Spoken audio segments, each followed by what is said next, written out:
Can you explain about yourself?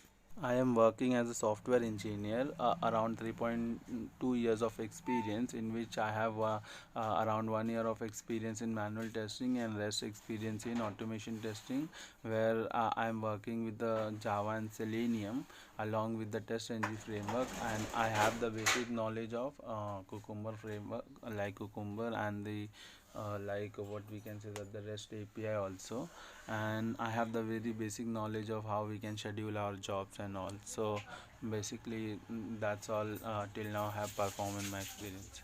What are the OOPS concept you know in Java? So there are four pillars are there in Java. Basically, inheritance, encapsulation, abstraction, and polymorphism. In inheritance, the parent-child relationships are there. So basically, we can acquire the properties of a parent into child with the help of extend keyword. And then we have encapsulation. Encapsulation basically work on like more on we can say that the hiding our the data members like with the help of access specifier. Then we have abstraction.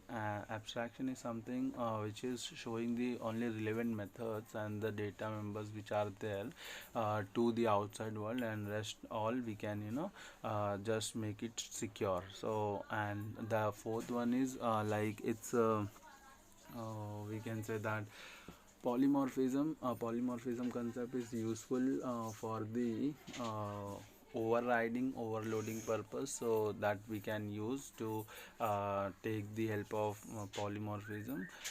Okay. Difference between the interface and abstract class, can you tell me? Yeah, so in Java, we cannot, we don't have a multiple inheritance. So basically, the place of the multiple inheritance, we have interface, and also we have abstract class. So the interface basically we can only define or what are the methods we are going to implement in our classes. So uh, interface we basically use at the class level to implement the particular interface, and we have abstract class that is useful for just the common functionality whatever things we have. Okay. So that can be make it as abstract. So in the abstract class we can have a abstract method and a concrete method as well, and we cannot create the object of abstract class, but we can use the uh, extend keyword or acquire the properties or the methods whichever the present in the abstract class in the basically child class, and we can create the object of it. Can we create body in the interface? If yes, then how? Yes, we can create the interface in Java, but basically this feature is come after 1.7 only. So in Java 1.8 we can use the interface body as well. The function interfaces are there, but before Java 1.8 we don't have any ways we can create the body in the interface. So yes, we can use or create the body inside the interface methods only. Okay. Which is the superclass of exception? Yes, so in the exception, the superclass of the exception is a throwable. So throwable is the topmost parent, which will it is the top of the all exception, and top of the throwable as well. We have a JVM call. Can you tell me the difference between the checked exception and unchecked exception? Yes, so basically the checked exception are the exception which we get at the compile time, and unchecked exception are the exception which we get the runtime. So checked exception is like whenever we suppose we are creating suppose a file, okay, that time it happens like whatever the path we are assigning to it, it may be not available. Okay, the path is not available. That time we might get the exception as file not found exception. This is a checked exception. Whenever we are creating the database connection, that time also we will get some SQL exception. So these are the exception which are the checked exception we will get at the compile time only, and the unchecked exception are the exception which we get at the runtime. Basically, suppose I am creating the array of size 5 and I am trying to accessing the sixth element of it, so it is not possible, right? So it will give the array index out of bound exception. Okay, and suppose we are using some number divided by 0, then it will give us the arithmetic exception. So these are the exceptions which are unchecked exceptions. Can you tell me why the string is immutable and what are the other classes in the Java? They are also the immutable only. Yes, so string class is immutable. Whatever I know is like string is immutable because of like we are whenever we are creating the object of it, the value cannot get changed, or somewhere it needs to be there only. We can work with this database as well, so that's why the string is immutable. So basically for the thread safety and security purpose, the strings are they are immutable, but we can change easily with the help of other classes we have in Java, string buffer, string builder. We can work with the modified string as well. Okay, so next question is like what are the other immutable classes? Other immutable classes I know is the wrapper classes. So basically wrapper classes, it contain all the primitive types like integer, float, okay, double. So these are the immutable classes which are also present in the Java. We can create our own immutable class as well. What is the difference between the array and the array list? Okay, so array is something which is of fixed size.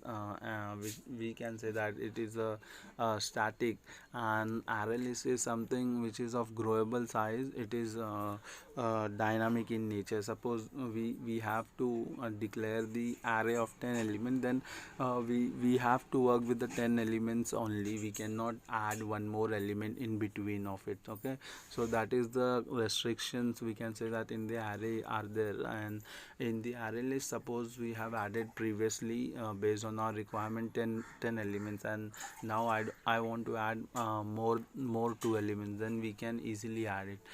We can remove it. So this kind of feature that makes the difference between the array and the array list. Can you explain in detail what is hash map?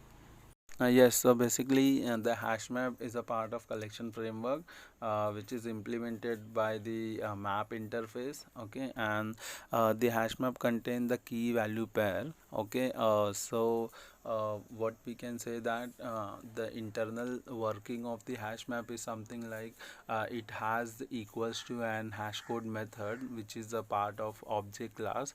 So basically these two methods are very useful to comparing the two objects with the help of equals method.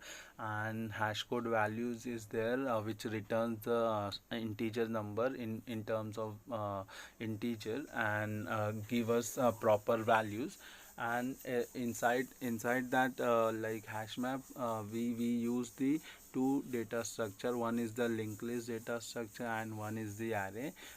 So in this way, like the hash map works. Okay, so let's move to the Selenium question. So basically, what type of test cases you can automate with the help of Selenium? Okay, so with the help of Selenium, we can automate many things, like we can go for the sanity testing, smoke testing, then we have a functional testing, then we can do end-to-end testing, but we generally do not follow this kind of thing. I don't remembering right now, but we can do such testing like whatever I have told. In this way, we can automate the testing with the help of Selenium. In Selenium, which of the WebDriver API is the fastest and why? So in Selenium, there are multiple web drivers for different browsers. So, but the fastest one, if I am telling you, then it's a HTML unit driver, which is we are doing testing for the headless browsers. Like over there, the HTML unit driver is the fastest among all the like Chrome driver we have, and then we have Firefox and then Internet Explorer. All these drivers, the HTML unit driver is the fastest API which I know. Can you tell me why we use Selenium Grid? Yes, so Selenium Grid is basically the concept which we use for the parallel testing for purpose. Can you explain in little detail? Yeah, sure. So basically, Selenium Grid used for parallel testing, where we have node and hub are there. So basically, with the help of the connections, we can connect with the multiple nodes. Okay, and multiple hubs we can connect with the one node, and then we can perform the parallel testing with the different browser with the different OS. So this kind of functionality basically the Selenium Grid providing to us. So this is something like I know in the Selenium Grid. In your project, which type of selector you prefer using?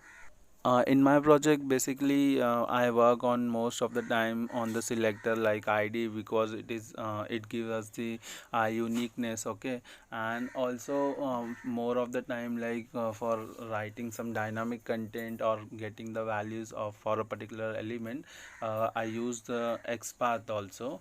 The common thing which I like use in my project, so it's ID and XPath, and then we have somewhere a name, or sometime for working with the like anchor tags, so we use tag name. So this kind of things, like these are the locators which I generally use most of the time in my project.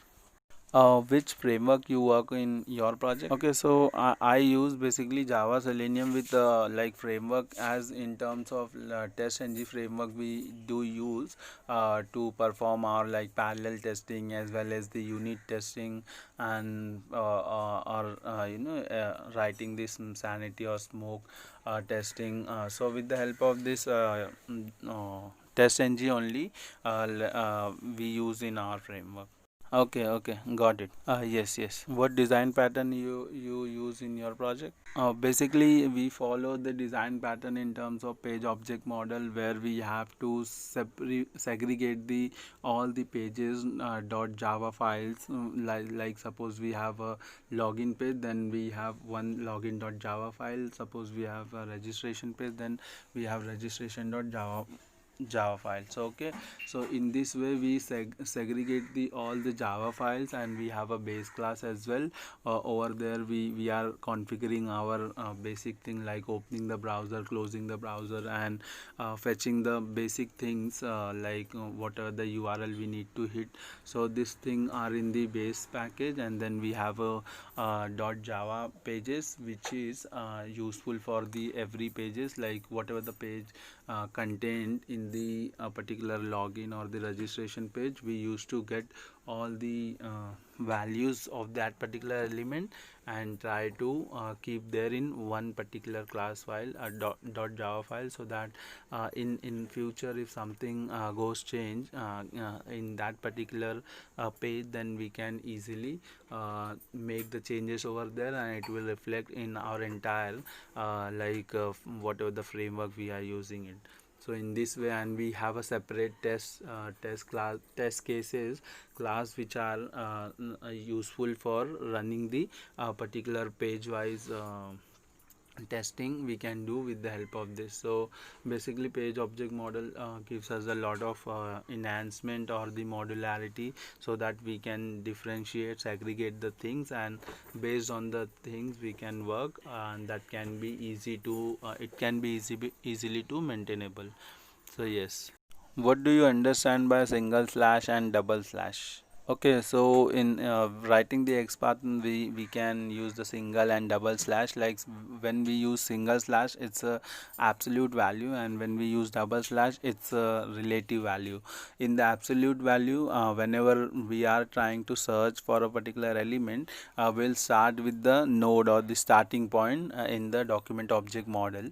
Okay, so it will traverse and it will take time to reach to that particular element. But in double slash, what happen, we mainly focus on that particular page, the page object like document object model. So over there we generally go to the direct to the element level, and just try to find out the whatever the value we need or required in the XPath. So traversing things are not in the double slash or the relative path, we can say that.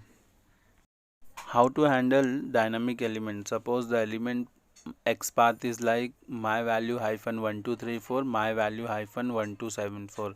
So how do you write the XPath or the methods you will use to make the static thing in one side, and based on the values are changing on the other side? How can you differentiate this thing? Okay, so handling such dynamic things or dynamic element where the values are keep on changing, some part of it is static and some part of it is dynamic. So as you said, the value is like my value hyphen 1234 and my value hyphen 1274. So basically the my value hyphen things are static and rest all are dynamic. The number is dynamic. So in the XPath we have two methods, like one is start with and one is the contains. So in this way, this method which will be helpful to manage or handle the dynamic things with the help of XPath only. What is preceding and following in XPath? So whenever we are using a single slash or the absolute path, we are traversing from starting node to the element wherever it is present. So the preceding and following are the part of XPath accesses, where preceding is like something like whenever we are traversing, before it whatever the value it is there, so that can be useful in preceding. And following is something, some values are there, and based on that we are writing the XPath and we are following whatever the values which comes under that particular page. So these are the preceding and following. We rarely use these things, but yes, it is very useful whenever it required. Which is the super interface of Selenium WebDriver? Okay, so super interface of Selenium WebDriver is the search context. Basically, it is the super interface of all. Okay, so as you know, we have find element and find elements. So suppose we are trying to find particular element or the elements, and so if what is the error you will get or the exception you will get whenever we are not able to find this element or the list of elements? Okay, so find element return a single value and find element returns the list of values. Okay, so suppose find element is not able to find particular element, so it will give us the exception no such element exception, no such element exception. And suppose on the other hand there is a find elements, and if this is not able to find anything, then it will give us the empty list. How I can switch between the Windows tab and perform sub operations? Suppose there are 3 and 4 windows, okay, and the tabs are there and we need to manage. We are on the first tab and I need to perform some action on the third tab. So how can I do that? Okay, so first of all, for handling or switching between the windows or tabs, we can use the we can use the get window handle. We will get that the current instant of that particular window or the tab, and then what we can do, we have a method like driver dot switch to windows, and then we can give us the value of that particular window, and then we can move to that particular window that is on the third window based on the ID or the index number, and then we can do or perform whatever the action we need to perform. And then we suppose we need to come again to the default window or the parent window, then what we can do is we have one method default contain, so it will return you to the parent window or the starting window. Okay, so in this way we can manage or handle between the Windows tab and perform the Windows operations. Okay, so let's move to the TestNG part. Yeah, sure. I want to understand why TestNG came into the market when there is already JUnit is there. Can you explain me a bit what your think about it? Okay, so JUnit is basically for unit testing, which came very before only in the market, but they for the developer for the unit testing. Okay, but what happened? The TestNG is something. It is similar like a JUnit only, but it provides us the more features, like we can do parallel testing, we can skip particular thing, we can work on the listeners, we can work with the suit level on the test ng XML files are there, and it give us the reporting facility as well. So the what I understand till now is test ng give us the more functionality and more easy way to perform the testing, and also helps the tester as well, for automating the scripts and all. So that's why like TestNG, it comes with a lot of features, but in the market right now JUnit is also enhanced a lot as compared to previously, but most of the people are preferring the TestNG, so that's why it is something a bit popular than JUnit now. Tell me the sequence of execution in the TestNG. Okay, so the sequence of the execution in TestNG is like, first it is like before suite, and then we have before test, then the execution is like before class, then before method, and then test, and then after method, after class, after test, and then after switch. So in this way the execution is present in the TestNG. Suppose I have 5 tests and I want to execute only 3 tests, and rest 2 I don't want to execute because they are not ready to test. So how we can approach this scenario? So if the two tests are not ready to test, then what I am thinking of, like we can make it as we can make it as disable, we use @test annotation inside that. If we write enabled equals to false, then that particular test is not going to run whenever we are going to run the entire our test files. Okay, so we can do this thing for 2 test cases, and rest 3 test cases are ready to use, or we can execute it easily. So that will be helpful. So this is the one thing which comes in my mind. Do you know in the TestNG there is a data provider concept? Yes, I know. There is a concept in data provider in TestNG. Tell me, what is the return type of that data provider? I mean, what a data provider is returning basically. So data provider basically return the two dimensional object.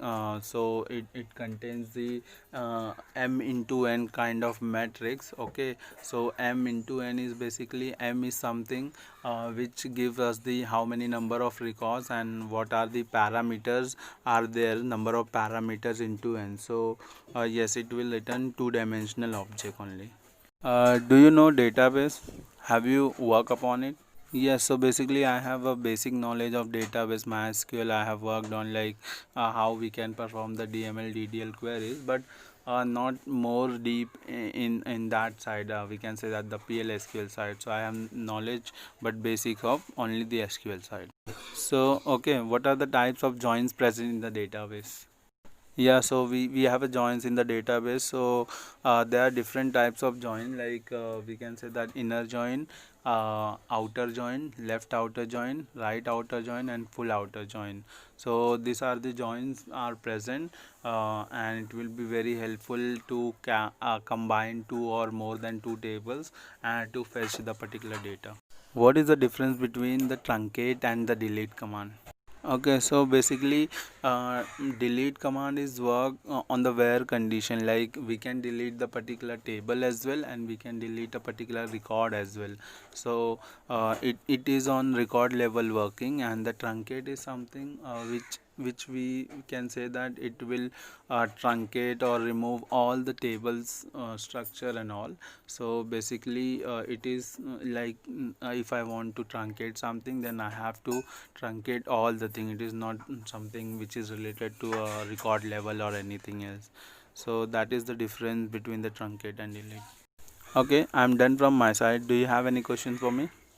Yes, so can you just please tell me what kind of project you are working on it, and if I get selected, then what kind of work I will get in that particular company or project? Okay, wait a second. Okay, just give me a moment. Okay, so mostly we are working on a full automation testing. So the technology wise, you will work on Java, Selenium, and also you will get the chance to work on Cucumber and maybe the API testing. The client and the project is all about the automation side only. So you will get, yes, definitely a lot of opportunity and lot of new skills or the things which is required for the testing. And yes, so it will come when you are going to join, so that kind of thing is there. Okay. Okay, thank you so much for your time. Have a great day.